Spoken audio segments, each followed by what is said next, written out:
Could I help the show more than some of the producers now? I think so too. I appreciate you saying that, and I think so too. Only because my experience, not because I was any better than them in the ring, but.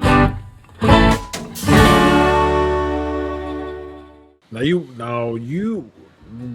were the lead. You led writing on SmackDown for a little bit, right? Yes, I was the lead writer of SmackDown when it was good.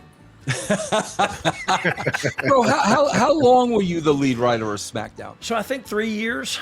Wow, that long, bro, huh? And I was on the team for 8. Wow. It was. I got the full Monty, just like you did back in the day. I had no did this idea, time, bro. Yeah. I was on the road literally 6 days a week, and bro, let me ask you a question. This is a serious question now.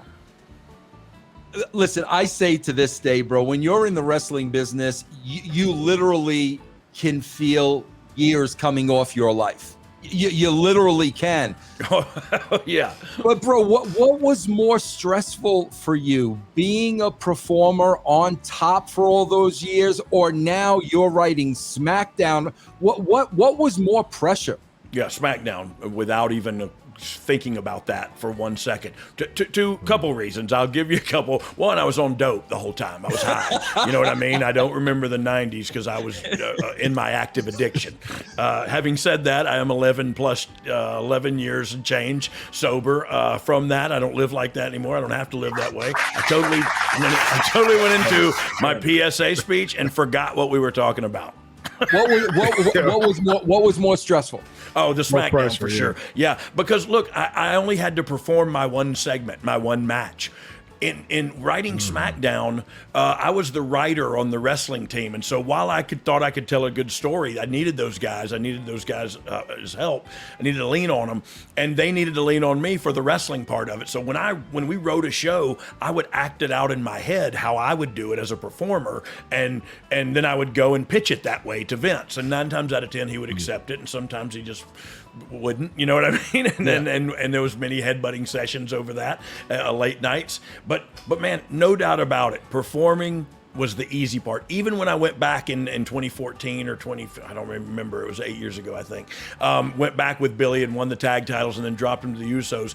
Even then, like, performing was the easy part, you know what I mean? And I don't know what I was so scared of when I thought I had to be high before I could go through the curtain. You know what I mean? That's crazy. And bro, I would think it was a lot more fun too.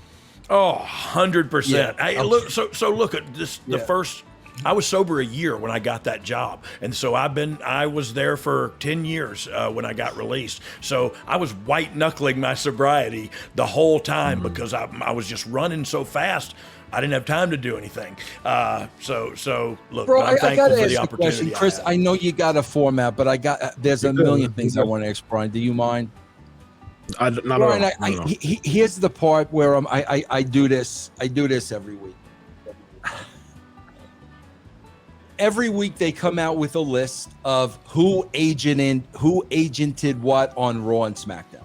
Okay, bro? Yeah. Brian, I only watch Raw these days because I get paid to watch Raw. If I did not get paid to watch Raw, I would not watch any of this current product.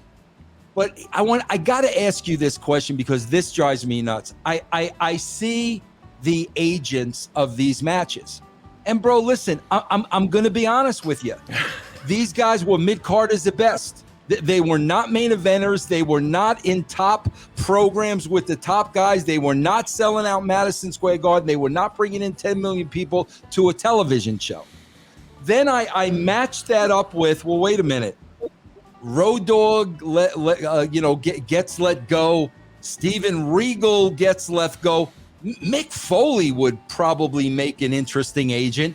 You got guys like Bret Hart. Bro, you've got main event guys that would make such a difference in this show. You know, just the agenting of this show, just because of their knowledge and experience. And I'm looking at this and I'm like, bro, the only logical question to me is, bro, they're nickel and diming, and they're getting guys that they are paying half the amount of money to really get the veterans and the people that could make a difference.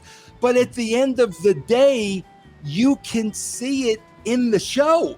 There's no question about it. So I just want to ask you, bro, is it a dollars and cents thing that, guys like you and Regal and people that are on that higher pay scale are just released and they're handing it off to guys with maybe half of the experience? Yeah, well, that's what it seems to be, because look, I think they did. If they looked at their bottom line and needed to trim some fat, I think you named off a couple of guys that they trimmed some with, you know what I mean? So, look, I think they saved a ton of money by they got rid of like 15 people the same day. They got rid of me. So I don't think it was personal, and I'm not bitter about it. Could I help the show more than some of the producers now? I think so, too. I appreciate you saying that, and I think so, too, only because my experience, not because I was any better than them in the ring, but just because I have a lot of experience now. A lot of experience with not only wrestling, but television wrestling. And that's a deeper conversation that we could get into, the difference between a television wrestling match and a live event wrestling match. And so, there's so much out there that I feel like from our generation, my generation, just knew and just did. And now it's like nobody knows those unwritten rules because they were unwritten. You know what I mean? Bro, it is. Listen, I'm sure you still watch the current product, but Brian, I'm watching a televised house show. This is not there's a difference between a TV show and a house show. I mean, come on, we're watching a house show. This is not a television show. Yeah, it is. And I feel like at some point they mixed it together and went, but we got a live crowd out there, so we got to give them a show. And it's like, I don't really care about the 63% utilization here in wherever. I care about the people watching at home by way of television. That's who I'm trying, as the writer of an episodic television show, that's who I'm trying to hook, and that's who I'm trying to keep. You know what I mean? And you're right. There's a lot of cookie cutter stuff. There's a lot of, and it's, look, you see it on there and you go like, I get that. I get why they did that because I know who suggested that or whatever. And you kind of buy in. Bro, it's so funny because one of the first things I was taught on the first day of the job, how many times did we hear this, Brian? Never play to the house. Oh, yeah. No, never play to the house. What they're doing. That's exactly what they're playing to the house, though. And, bro, for years and years and years, you don't play to the house.